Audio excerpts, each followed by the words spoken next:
become a team member of the RAF Falcons, and every one of the NCOs is a physical training instructor in the Royal Air Force. So they'll go through all the initial training. You'll be going to your AVCO, Armed Forces Careers Office, go through the relevant aptitude tests, interviews, and if successful, you then go on to do a 3-day vetting, a selection process, here actually at RAF Cosford at the School of Physical Training. If you are successful in that, you will then complete your basic training, RAF Halton, for 10 weeks, and then move again back to RAF Cosford to the School of PT, where you'll complete your physical training instructor's course. On completion of this physical training instructor's course, you'll then commence a couple of tours generally, 1 to 2 tours, so between 2 and 6 years, at various stations throughout the Air Force, where you're going to be doing a gymnasium tour, making sure people are keeping fit, conducting RAF fitness tests, and also developing your instructional techniques. After you've completed that, you can then be streamed one of 3 directions. There are 3 specialisations within the trade.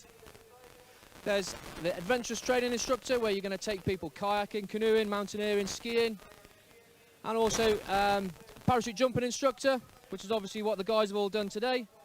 I'm going to go into briefly allude to what you're going to have to do in order to become a parachute jumping instructor in a second. And also we have the exercise rehabilitation instructors. Anyone that's injured themselves, they're going to be used in order to get them back up to full fitness and then get them back up and running within the Royal Air Force, whatever their trade may be. So the parachute jump instructor then, they'll then complete another 6-month course. They're then going to learn how to static line parachute and also teach how to static line parachute to the UK Airborne Forces, for the likes of the Parachute Regiment, for example. And they're going to be using what's called a low-level parachute, an LLP. And they can range from 600 to 1,000 feet in height that they can exit from the aircraft, so very, very low to the ground. Granted, today we're going to be going from 3,000, so it gives you some idea of how low you can exit. Operationally, should they need to, they can come down to as low as 300 feet. So a matter of 20 to 25 seconds in the air before they hit the deck. And the idea being is to flood an area with troops, maximum number of troops. They'll be exiting at half-second intervals out the side of the C-130 Hercules aircraft. And that's what the guys are doing for the first 2 to 3 years of their career, teaching this sort of parachuting. After they've done that, they can then progress on to what we call a free-fall job. And there's 2 available. There's the RAF Falcons, and there's also RAF Western on the Green, which is a JSAT centre, the Joint Services Adventurous Training Centre, where anybody in the military can go and learn how to parachute. And the idea of this tour is to make sure that all the guys, once they finish, and they finish their 3rd year, that they are military free-fall instructors, and also what we call Q-High, qualified high-altitude instructor. Anything above 12,000 feet, we require supplementary oxygen in order to jump out. Anyone that's in the crowd that's done a tandem or actually does skydive, you're probably thinking, well, hang on, I've done from up to 15,000 feet at a civilian drop zone. The reason we can only go from 12,000 is when you're jumping with military equipment, Bergens, rifles, all sorts of different bits of equipment. It takes a lot longer to go through the checks on board, and inevitably making sure they get out at the right point to go onto target takes a lot longer as well. Therefore, you don't want to be at that altitude too long without supplementary oxygen, hence the 12,000 foot ceiling for military parachuting. The guys on the ground today then, the DZ is around about crowd centre, and there are 2 crosses on the floor. In actual fact, the majority of the team are aiming to miss those crosses. All they are there for is, as well as an wind indicator to ensure that the parachutes land into wind for their safest landing, it's also to allow on their crosswind leg as they come into land for the canopy stacks to split left and right.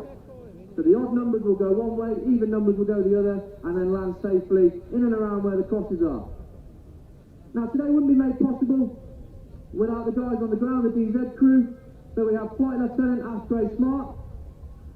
He's the drop zone safety officer, and he's the man that ensures that it's safe on the ground. The DZ is big enough, the drop zone, the winds are in limits, cloud base is good to go, and also works out the release point for the guys to get out of the aircraft. Just hearing in from Flight Lieutenant Ashley Smart at the moment, and we're looking at around 2 minutes for a dummy run. We've also got 2 survival equipment fitters, Corporal Nathan Fredericks, Corporal Mark Bishoprick, and it's their job to make sure that all of the equipment we use on the ground and in the air is fit for service. They'll ensure our reserve parachutes are packed properly, they'll ensure we pack our parachutes properly, and it all goes down to essentially ensuring that everything is signed off good to go, so that when we actually exit the aircraft, everything will work properly. You may have noticed, those of you can see the drop zone at Crowd Centre over the last few minutes, up to half an hour maybe. There's been a few red balloons let off, and that's so that the guys can track that with the theodolites and measure the angle in which it rises from the ground at 500 feet per minute. And from that they can do a little bit of clever maths and calculate exactly where the guys need to get out today in order to hit the drop zone. The parachute itself has around about 20 knots forward speed. So with that, it's around about 23 miles an hour. So although they do have that forward speed, the wind does play a big effect on where they need to actually get out of the aircraft. As I said, on their landing pattern, they'll then peel off and land. That's to make sure that they then land into wind. If they get a 20-knot wind in front of them and they can turn into that wind, then essentially they'll come straight down. Clearly, if they were to turn the other way, they'll be going 40 knots and have a very, very quick landing indeed. The guys are in overhead now, and then as they come in for their live run, which I'll tell you shortly, is going to be around about a minute to 2 minutes. All the guys will be climbing on the outside of the aircraft. There'll be three today. There'll be Sergeant Dan Cartwright, who will trail the red smoke so that you can see the aircraft. There'll be Sergeant Chris West and also Sergeant Sean Kilkenny. He's probably got the worst job up there today, because he'll be closest to the nose on the aircraft, getting hit with all the slipstream as the aircraft runs in at around about 90 to 95 knots. The other two guys behind will be shielded by his body. Happy days, no worries about falling off.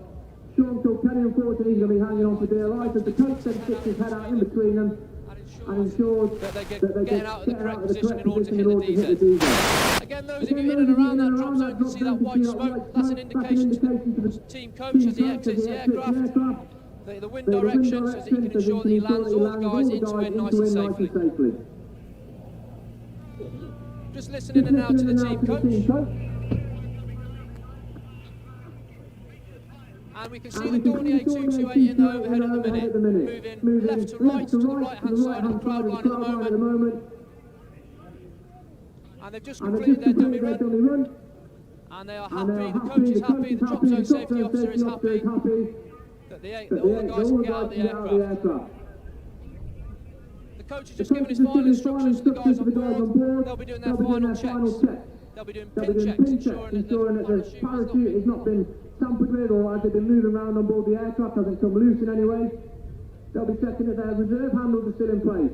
Should they get out and they have an issue with their main canopy, they can then cut that away and operate their reserve.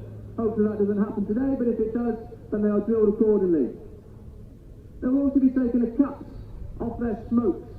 So they've all got 2 smoke canisters on their ankles, and they'll be taking the red cap off that in order to make sure that inadvertently it's not operated on board. So they'll be taking that off now, and then they'll have that pull ring ready for as they exit out of the aircraft. As they come round again for their live run, there'll be the 2 lights on board the aircraft. There's a red and a green light. As soon as they see that red light, the door can open up and the coach will be sticking his head out. As soon as that green light comes on, that's the pilot telling the team coach that he's happy for guys to get out of the aircraft. At that point, the guys will then exit onto the outside of the aircraft. As I said, Sergeant Dan Cartwright, Chris West and Sean Kilkenny. You'll see them now as they're only at 3,000 feet. If you look closely, especially if you've got a pair of binoculars, you'll see them clinging onto the outside of the aircraft with that red smoke trailed by Sergeant Dan Cartwright. He is a third-year team member. This is his final year on the team, and he's just completed his military freefall instructor and his qualified high-altitude instructor qualification, which I alluded to earlier. So congratulations to him. And also another congratulations to Corporal Mark Bishoprick, who has just been informed that at some point during the next few months he's going to be promoted to the rank of sergeant. So we can give him a round of applause. He's at the crowd centre now on the DZ. So the guys are coming in and around now.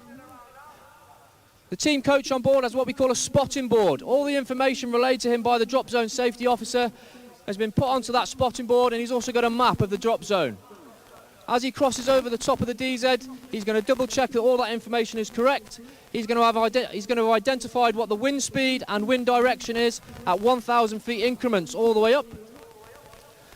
And as you can imagine, as you're coming down underneath the canopy, there's a little bit of quick maths. As physical training instructors, we're not renowned to be the best at maths. However, when it comes to jumping out of aeroplanes, you're going to need to be fairly decent at it in order to make sure that the wind direction and the wind speed isn't affecting you on your relation to where you're going to land on the DZ. We're looking at around about 1 minute now, guys. So any second we've got the red light coming on. You can see going from left to right over the crowd, coming over the top of the DZ. And the guys will be exiting the aircraft and you'll see that red smoke trailing. As the guys get out of the aircraft, I'll lift up this mic in my left hand and you'll be able to hear the Flight Sergeant Dave Warboys, the team coach. And he's going to be explaining to the guys what's going to be happening as he exits the aircraft. As you can see, the Dornier 228 in the overhead right now then. As soon as they get that red light on, they'll be climbing out of the aircraft. And I'll let you listen in now to Flight Sergeant Warboys. The guys have just been given the command to exit and climb out of the aircraft. You can see them on the exit, on the steps on the outside of the aircraft now, and you can start to see that smoke. Ready, set, go!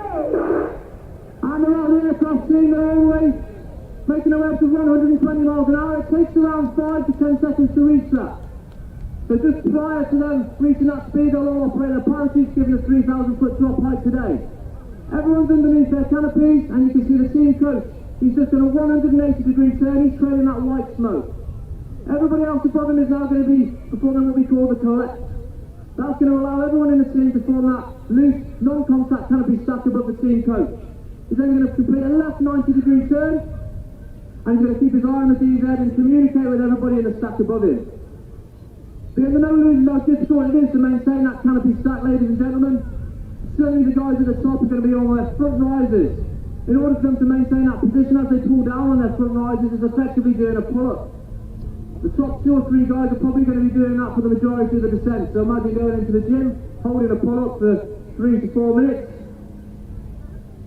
And they're going to keep listening to that team coach as they make their way down to the DZ. Let's listen to him now. Wings to the DZ, please. Turning your left 90 on right downwind leg. Now, very short down. Yeah, so that's the team coach, just turn left onto his downward leg, and he's asking what the wings are on the ground. So we're getting 7 knots, so they will get some penetration as they turn back into wind. And that's them turning left now onto their base leg, just doing a landing pattern effectively like an aircraft would, and therefore landing into wind. As they do their crosswind leg, and they pass the target, they're then going to peel off. Off go one way, even go the other. As they're coming in, guys, I'll call out their names, give them a big round of applause. They can hear you now. They're very close to the ground. Give them a big shout out as they peel off, coming into land. So as they come in, Flight Sergeant Dave Warboys, team coach, trailing that white smoke. Sergeant Dan Cartwright, he's just peeled off and be the first to land, given the fact that he's lost a little bit more height on his peel off.